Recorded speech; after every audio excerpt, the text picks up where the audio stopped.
Muy buenos días, queridos hermanos, queridas visitas. Les saludo en el nombre del Señor, esperando que se encuentren bien junto a sus familias. Y queremos seguir compartiendo el día de hoy en este programa IBS TV estas cápsulas acerca de las 12 botellas de leche, que dice así la cita bíblica de 1 de Pedro 2:2. Decía como niños recién nacidos la leche espiritual no adulterada. Son los primeros rudimentos que tenemos que entender, que tenemos que conocer como cristianos. Es un estudio que contiene 12 botellas y hemos ido avanzando a lo largo del tiempo en cada una de ellas. Esperamos que cada lección sea edificante para su vida, y si usted no conoce al Señor, este es uno de los momentos para poder hacerlo. Antes de iniciar con este capítulo el día de hoy, les invito a que inclinen sus rostros y que puedan orar. Amado Padre Celestial, te damos gracias porque tú eres bueno y estás con nosotros. Te damos gracias porque tenemos este medio para poder difundir tu palabra. Y Señor, te pedimos que este mensaje alcance más personas, Señor, más amigos que se puedan acercar a ti sabiendo que es lo justo, sabiendo, Señor, que es lo bueno, que es poder tener una relación personal contigo. Ayúdame, Padre, a exponer tu palabra para que sea de bendición y no de tropiezo. En el nombre de Cristo Jesús te lo pido. Amén. Bueno, vamos a comenzar, ¿cierto? Revisando todas las lecciones que ya hemos visto, eh, partiendo por la salvación, que es lo principal en la vida cristiana. Luego, ¿qué es lo que tenemos que hacer? Que es amar al Señor sobre todas las cosas. Luego, si nos preguntan por qué soy cristiano, tener esa respuesta. Para poder avanzar y crecer en la vida, tenemos que prepararnos para vencer. Y dentro de las cosas está la importancia de la oración. Nosotros, para poder vencer, tenemos que orar, es parte de la comunión que tenemos que tener con el Señor. Una muestra de obediencia es el bautismo, que nos identifica con Cristo como, como señal de sujeción, de poder trabajar en su ministerio. También tenemos como obligación de cristianos este momento que nos dejó el Señor para recordar que es la mesa del Señor o la Santa Cena. Luego, como institución, está la familia cristiana, qué es lo que Dios quiere para cada uno de nosotros en nuestra vida. Empieza ya a ver cada uno cuál es su rol y hacer la familia según como Dios dice. Luego está la Iglesia de Cristo. ¿Quiénes componen la Iglesia de Cristo? Dijimos que no era simplemente un edificio, sino que los miembros que componen el grupo seguidor de Cristo, donde hay dos o tres reunidos en el nombre de Cristo, ahí está Él. Y eso es la Iglesia. Y el día de hoy vamos a la lección número 10, que se trata de la confesión y perdón. Aquí en esta parte es un llamado a atención muy grande a lo que es nuestra vida como ser humano, en nuestra sociedad. Dentro de las cosas que nos resistimos, básicamente por orgullo, el mismo orgullo que llevó a Satanás a caer del cielo, ¿cierto? Y ser echado, fue ese pecado, el orgullo. Nosotros, cuando estamos frente a nuestros padres y cometemos un error, sobre todo cuando somos pequeños y cuando somos más grandes también, y también así con nuestras esposas. Cometemos un error y nos, por ejemplo, contra nuestros papás, y decían, oye, tú hiciste tal cosa, yo sé que el culpable de lo que pasó eres tú. Y nosotros a veces, para encubrir nuestro pecado, ¿cierto? Cometemos otro, que es mentir. Y no confesamos el error que cometimos. Y mucho menos estamos dispuestos a pedir perdón por ese error que cometimos. Y eso está en la naturaleza humana a todos los niveles, a todas las escalas. En el trabajo a veces también nos pasa que nos equivocamos y no decimos y asumimos nuestra culpa y no somos capaces de pedir perdón. Y a veces esa es la solución más viable. En realidad no a veces, siempre es la solución más viable. La otra persona también tiene que entender que somos humanos y nos podemos equivocar.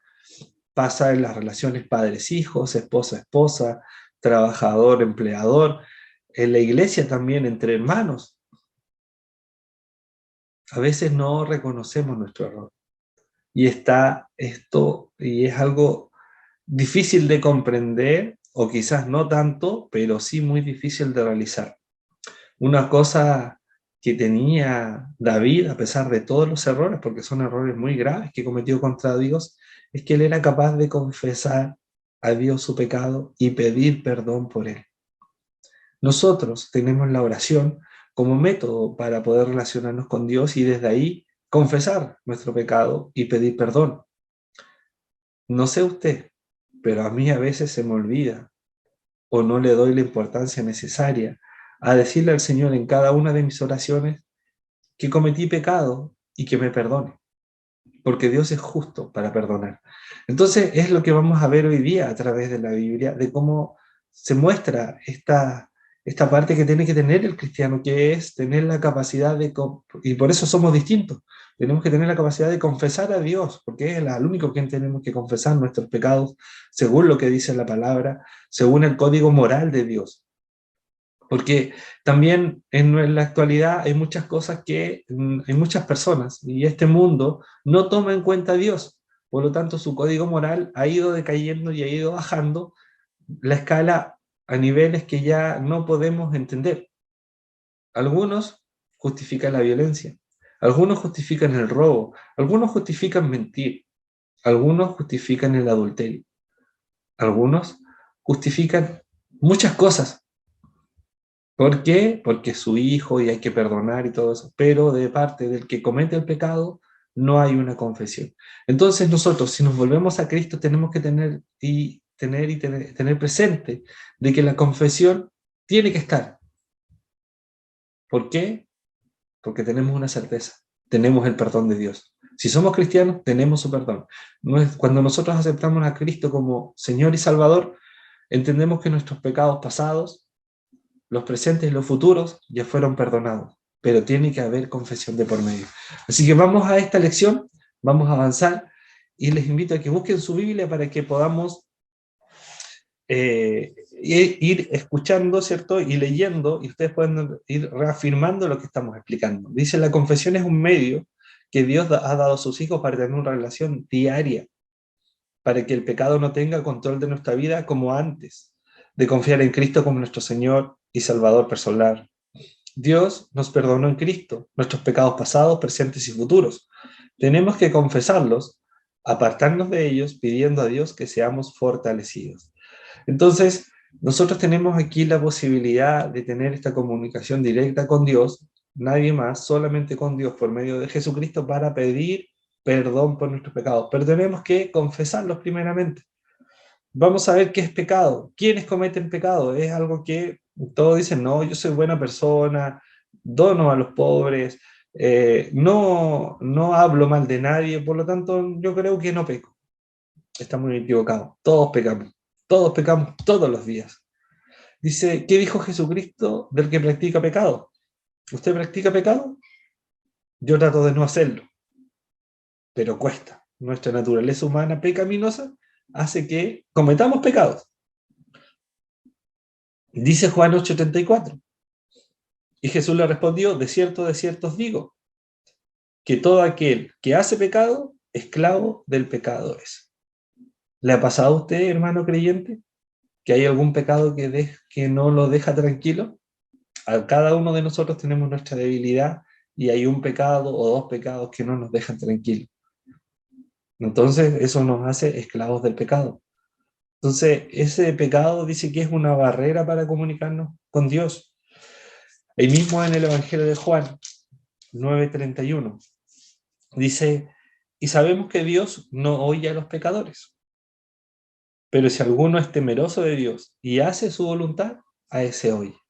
Dios nos llama a que tengamos una vida recta. Dios nos llama a que nos apartemos de las cosas malas. Y para saber qué son las cosas malas, tenemos que ir a nuestra Biblia y ver qué es lo que no le parece a Dios.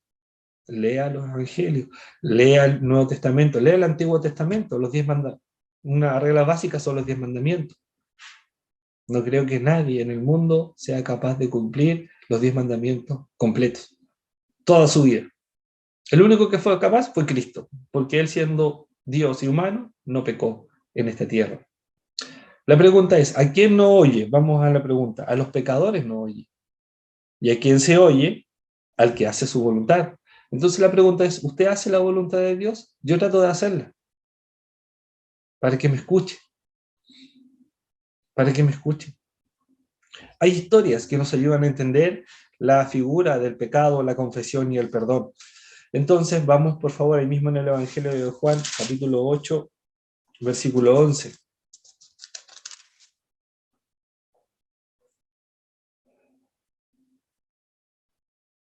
Porque para muchos, y de hecho dentro de las mismas parejas, el que haya adulterio, el que se hayan engañado, dicen que no hay perdón.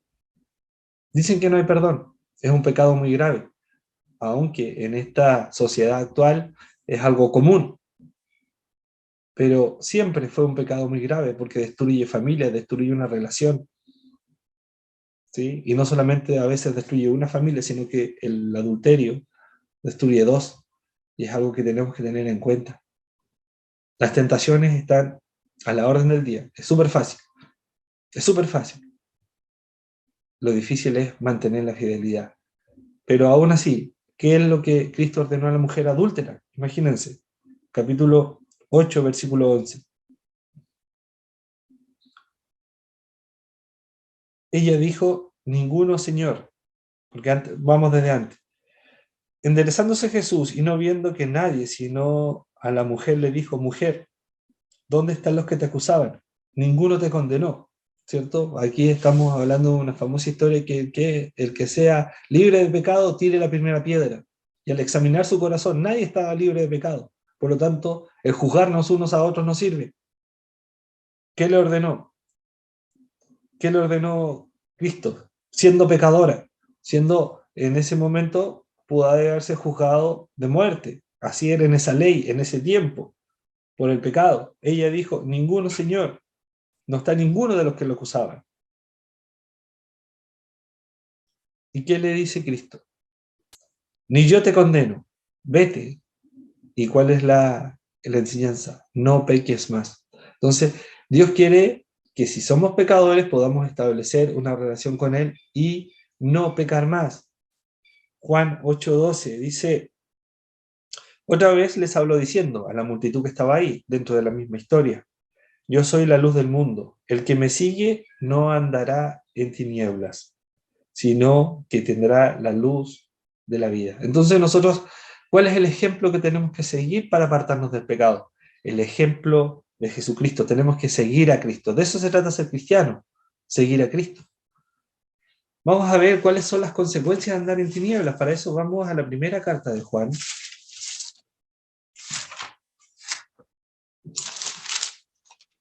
Capítulo 1, versículo 6. Dice, si decimos que tenemos comunión con Él y andamos en tiniebla, mentimos y no practicamos la verdad. ¿Cuáles son las consecuencias de andar en tiniebla? Es que estamos mintiendo. La conclusión lógica es que no tenemos comunión con ¿quién? Con Dios. O sea, el andar en tinieblas, el andar en pecado, ¿cierto? No nos apartamos. O sea, nosotros decimos, todos somos cristianos, pero si andamos pecando continuamente y somos agravantes, o sea, podemos cometer errores. Tenemos que pedir perdón por eso. Tenemos que tratar de evitarlo, no hacerlo. Pero si lo seguimos haciendo, andamos en tinieblas. Entonces la comunión no existe. Estamos mintiendo. Otra vez estamos transgrediendo la ley de Dios. No podemos hacer eso. Dice ahí mismo en el Evangelio de Juan, que habla acerca de la comunión con Dios y los unos con los otros, dice, pero si andamos en luz, como Él está en luz, tenemos comunión unos con otros. Y la sangre de Jesucristo y su Hijo nos limpia de todo pecado. Entonces, ¿qué ocurre si andamos en luz?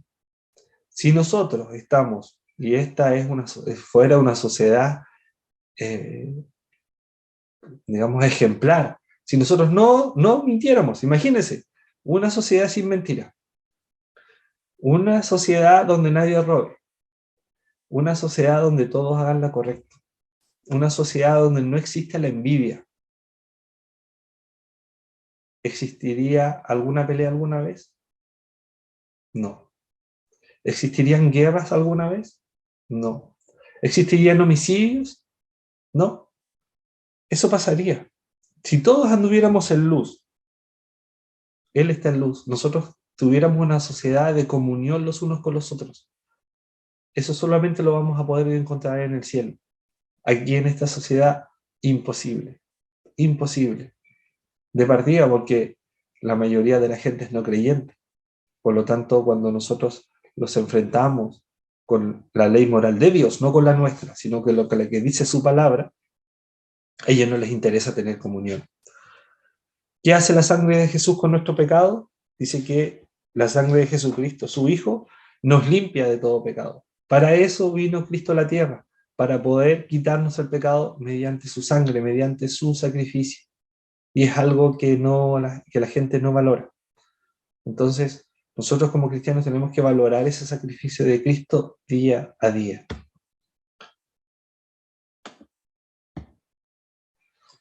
Seguimos avanzando.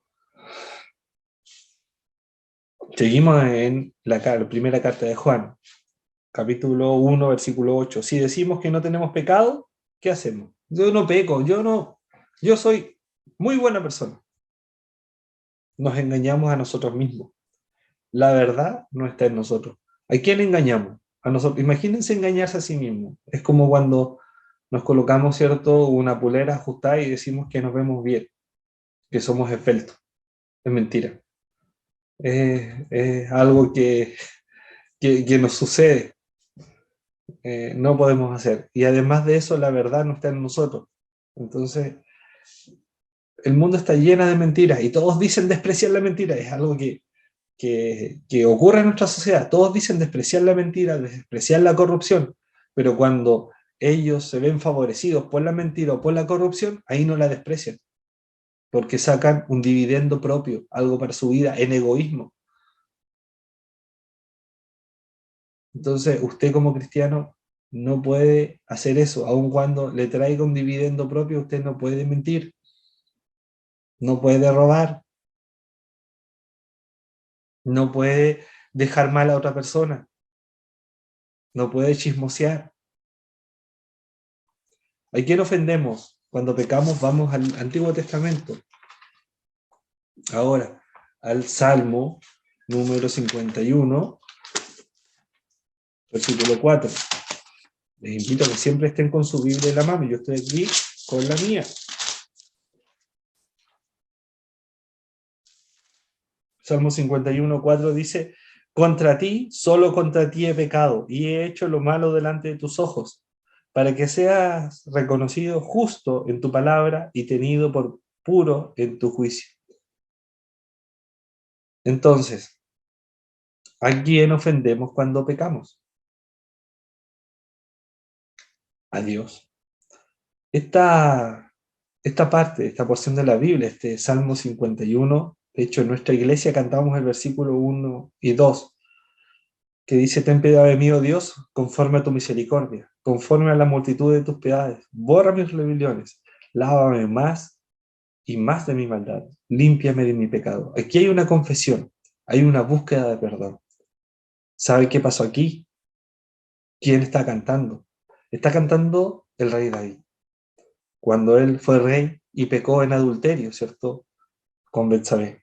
El profeta Natán le hace ver su pecado y ahí se encuentra que él es un hombre que está sucio. ¿Y qué hace después de eso? ¿Esconderse? No. Por eso él tenía un corazón conforme a Dios, porque él se arrepintió y pidió perdón y asumió las consecuencias. De hecho, de esa relación en que ellos no estaban casados y había adulterio, se formó un hijo, pero ese hijo no llegó a nacer. Y David lo comprendió, que era parte de la disciplina de Dios. Entonces, ese es el corazón, esa es la intención que tenemos que tener nosotros cuando confesamos nuestros pecados. ¿Y a quién le confesamos nuestros pecados? Le tenemos que confesar solo a Dios, porque es su ley la que quebrantamos. No hay intermediario, usted no va y le pide perdón al pastor, uno le pide perdón al sacerdote para que le ayude a pedirle perdón a Dios. Usted tiene conexión directa. Cuando uno es cristiano tiene conexión directa y habla con Dios.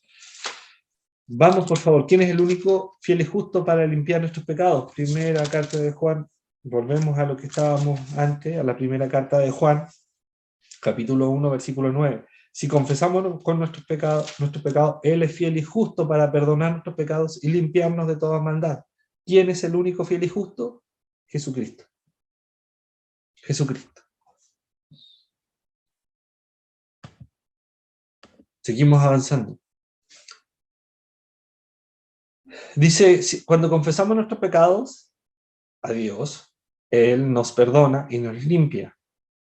También vamos a ver qué es lo que dice el Evangelio de Lucas, capítulo 5, versículos 20 y 21, para hacer una comparación.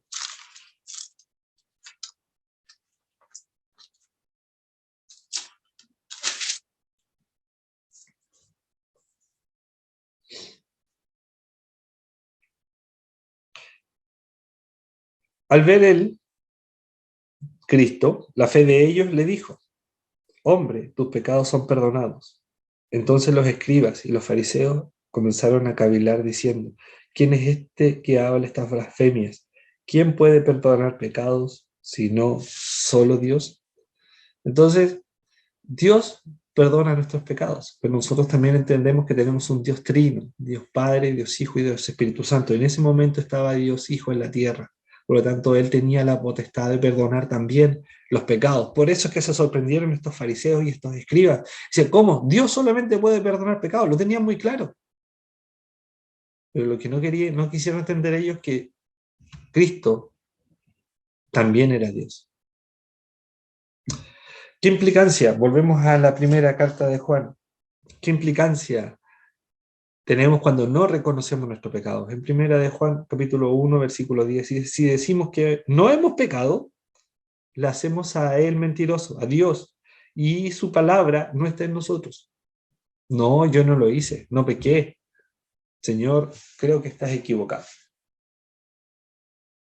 Lo hacemos a él mentiroso. Imagínense. La palabra del Señor misma dice que Dios no es hombre para que se arrepienta, ni para mentir. Cristo nunca mintió. Y ese es nuestro parámetro para poder guiarnos. Ahora, nosotros cuando cometemos este error tenemos que alguien que nos defienda, no estamos solos. Por eso es que somos cristianos y creemos que siguiendo a Jesús, Él nos restablece la relación con Dios. Capítulo 2 de Primera de Juan, versículo 1, dice: hijitos míos, estas cosas os escribo para que no pequéis. Lo primero, tratemos de no pecar. Si alguno hubiere pecado, ojo, si aún así nos equivocamos, porque Dios nos da la solución, porque sabe que no somos capaces humanamente de no pecar. Si alguno hubiere pecado, abogado tenemos para con el Padre. ¿A quién? A Jesucristo, el justo. ¿Quién es mi abogado para con el Padre? Jesucristo. En este mismo versículo, ¿qué quiere decir abogado? Quiere decir que Él nos defenderá delante de Dios el día que nos presentemos en su trono, ¿cierto? Porque primero somos salvos, pero de todas maneras vamos a llegar a un tribunal y nos van a mostrar todos nuestros pecados. Pero Dios va a decir: Él creyó en mí, Él tiene fe en mí, Padre, yo pagué su deuda. Y nos va a defender como abogado. Y va a ser nuestro fiador, Él va a pagar nuestra fianza. Pero si usted no tiene a Cristo en el corazón, no va a tener esa oportunidad, porque no es hijo de Dios. Entonces la pregunta es, ¿usted tiene a Cristo en el corazón? ¿Lo acepta como Señor y Salvador? Porque si es que no, no tiene abogado. Y es un abogado que es gratuito, a una sola oración, por gracia. Por gracia sois salvos, dice su palabra. Si usted ora al Señor, cree que Jesús es el Hijo de Dios, cree que Él vino a esta tierra, que murió, que resucitó al tercer día y que va a venir de nuevo, que hizo todos los milagros que están relatados en la Biblia, usted es hijo de Dios. Y va a tratar de buscar la verdad y va a tratar de seguir su ejemplo. Y el día que llegue la muerte, porque la muerte le llega a todo, esa es una verdad que no se puede discutir. La muerte le llega a todo. No hay nadie eterno en esta tierra. Todos tenemos un día en que vamos a morir. De ese día pasamos a dos caminos eternos. Uno es la vida eterna y otro es la muerte eterna. Usted tiene la elección, pero la elección no en ese momento. No tiene una elección según el dinero que tenga en el bolsillo. No es una elección que tenga según las cosas buenas que haya hecho. sino que si usted se confesó ante Dios, pidió perdón por sus pecados y cree en el Señor Jesucristo como Salvador, ahí va a poder elegir directamente, ahí ya eligió la vida eterna. Y si no lo hizo, aunque sea por omisión, usted se va a la muerte eterna, que es el infierno. Nadie habla del infierno, uy, qué duro, pero es real, así como la muerte. Para ir terminando, en el libro de Proverbios que escribió el rey Salomón, nos da muchas enseñanzas. Dice, el que encubre sus pecados no prosperará, mas el que se confiesa y alcanza, el que se confiesa y se aparta, alcanzará misericordia. Aquí no habla de una prosperidad económica. Hay muchos que mintiendo hacen fortunas, pero que se acaban el día de su muerte. Entonces, si bien es cierto, nosotros nos puede ir bien en el ámbito laboral, nos puede ir bien en nuestra vida personal, tener una hermosa casa, un auto muy lindo, poder llevar a nuestros hijos al mejor colegio, eso no es prosperidad. La prosperidad de la que la Biblia habla de una prosperidad espiritual, en que nosotros podamos aprender y vivir de la misericordia del Señor, podamos vivir conforme a la imagen de Cristo, podamos también predicar su palabra y extender esta misericordia a los demás, porque entendemos que Dios quiere que tengamos comunión con Él para poder después vivir con Él en la eternidad. Entonces, hermanos, amigos, los invito a escudriñar la palabra y a conocer más al Señor. Y la próxima semana estamos en periodo de elecciones en nuestro país, así que vamos a haber suspendido nuestro programa, pero al siguiente ya estaremos con ustedes para continuar con estas hermosas 12 botellas de leche espiritual, no adulterada. Que el Señor les bendiga.